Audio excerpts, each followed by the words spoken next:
आज आत्ता आमचे अध्यक्ष संतोष भाऊ पवार आणि जुबेरजी माझ्याकडे अचानक आले आणि मी बसल्यानंतर आम्ही चर्चाच करत होतो की महापालिकेची धारणा काय असेल, काय करायचं वगैरे.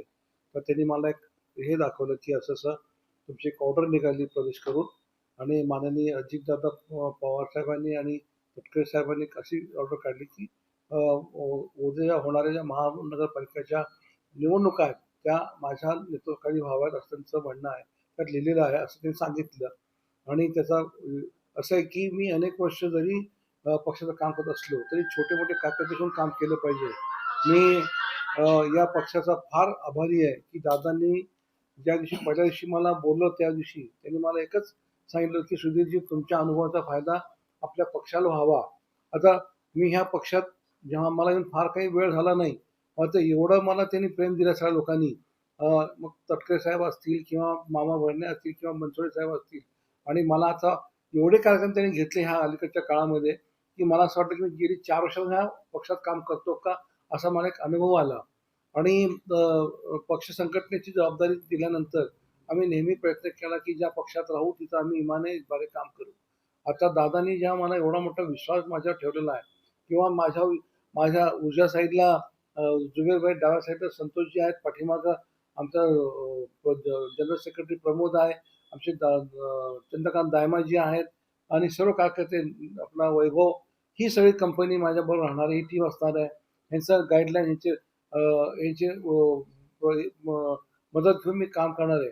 मात्र येणारी महापालिका मला अगदी मी माझी कॉलर टेट करून सांगेन की आमच्याकडे ह्या वेळेला जेव्हा आम्ही आमच्या अध्यक्षांनी जेव्हा अनाउन्समेंट केली होती की उद्या अर्ज घेऊन जा, अर्ज घ्यायला गर्दी तर होतीच होती, मात्र अर्ज द्यायला जेव्हा हे लोक आले तर ती जी गर्दी आणि त्यातला उत्साह पाहिल्यानंतर आमचा उत्साह डबल झाला. कारण तिथे मी पाहिलं की MBA केलेले स्टुडंट्स आले, त्याच्यामध्ये BTech केलेले विद्यार्थी होते, PhD केलेले विद्यार्थिनी होत्या जे आता जॉब करतात आणि they wanted to become a corporate of city. म्हणजे हे एक फार मोठी चळवळ आहे, फार मोठा आशावाद आहे. आणि माझा एक गोष्टीला मात्र मला धन्यवाद द्यावे लागतील.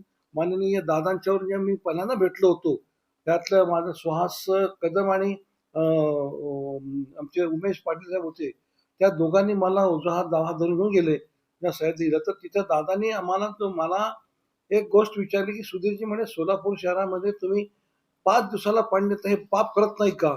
म्हणलं बरोबर आहे तुमचं म्हणणं, पाण्याची फक्त व्यवस्था नाही त्यामुळे दादा झालेलं आहे. म्हणजे तुम्ही सगळं काम करा, महापालिका झाल्याबरोबर 5 दिवसाच्या ऐवजी दिवसाआड कसं पाहिजे त्याची व्यवस्था तुम्ही केली पाहिजे. दुसरं असं आहे की तुम्ही IT पार्क सांगता, आम्ही IT पार्कला तुम्हाला कधी पण हा म्हणू, काय अडचण येणार नाही. ही जी आत्मीयता त्यांची आहे, हे आपण विचार करतो ते बारामतीचे आहेत का पुण्याचे आहेत, पण त्यांची सोलापूरबद्दल जी आत्मीयता जी होती ती बघून मी पण त्यांच्यावर फार भारावून गेलं आणि त्यांच्याबद्दल माझ्यामध्ये एक वेगळी एक धारणा तयार झाली की मी गेली अनेक वर्ष काँग्रेसचं काम करत असताना मला एवढी इज्जत, एवढी ताकद मला ह्या टीमने दिली असं मला वाटतंय. मला तटकरे साहेबांचा धन्यवाद द्यावे लागतील. गरजे साहेब तिथे मला त्यांनी ते काही त्यांनी पत्र दिलं, पाठवून सांगितलं मला. आणि या सगळ्या प्रदेशचे जेवढे पण पदाधिकारी त्यांना सगळा धन्यवाद देतो. आणि संतोष भाऊ एक संयमी, शांत संयमी माणूस आहे आणि ते जास्त बोलत नाहीत. मला संतोष भाऊने एवढं ते शांत जरी असले तरी काम त्याचं फार खालच्या ह्याच्यातून पातळीतून चालू असतं. मी जेव्हा जेव्हा त्यांना फोन करतो ते इथं मीटिंगमध्ये असतात वगैरे, तर हे त्याचे स्टाईल आहे काम करायची आणि त्याच्या त्या गोष्टीचा आपल्याला निश्चित फायदा होणार आहे. येणाऱ्या महापालिकेमध्ये मी स्वतः त्यांच्या म्हणजे ही जी मागची टीम माझी उभी आहे, आमचा सुहास असेल किंवा अजून कुणी पाठीमागे चंद्रकांत आहे, आम्ही सगळे तुम्हाला प्रॉमिस करतो की ह्या वेळेला आमच्या अण्णाभाऊ बनसोडे सांगितलं की 75, ठीक आहे 75 हा नारा त्यांनी दिला, तरी पण आम्ही 55 ते 60च्या वर निश्चित आता आणखी प्रयत्न करणार आहोत अशी माझी धारणा आहे. आणि मला ज्यांनी शुभेच्छा दिल्या त्या सगळ्यांचा धन्यवाद. आमच्या प्रदेशला पण धन्यवाद देतो आणि आपल्या पत्रकाराला पण धन्यवाद देतो. धन्यवाद.